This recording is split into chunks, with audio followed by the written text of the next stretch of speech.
तेव्हा आपल्या मराठी संस्कृतीचे असे कितीतरी रंग या वारीत पाहायला मिळत असतात. मग हे रंग आपल्याला इतरांना वेड लावणार नाहीत तर नवलच. म्हणूनच सावळ्या विठ्ठलाचं वेड केवळ वारकऱ्यांना नाहीये, तर ते 7 समुद्रापार देखील पोहोचलेलं आहे. आणि याच वेडापायी जर्मनीच्या अपर्णा घोष गेल्या 7 वर्षांपासून पंढरीची वारी करतायत.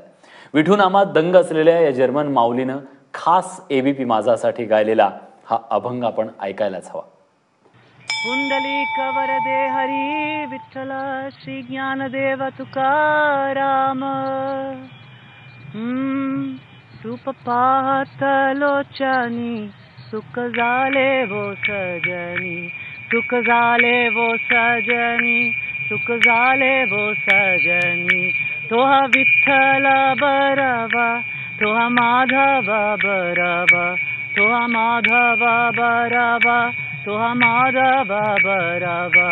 बहुत सुकृताची जोरी म्हणून विठ्ठली आवारी, म्हणून विठ्ठली आवारी, म्हणून विठ्ठली आवारी. बहुत सुकृताची जोरी म्हणून विठ्ठली आवारी, म्हणून विठ्ठली आवारी, म्हणून विठ्ठली आवारी.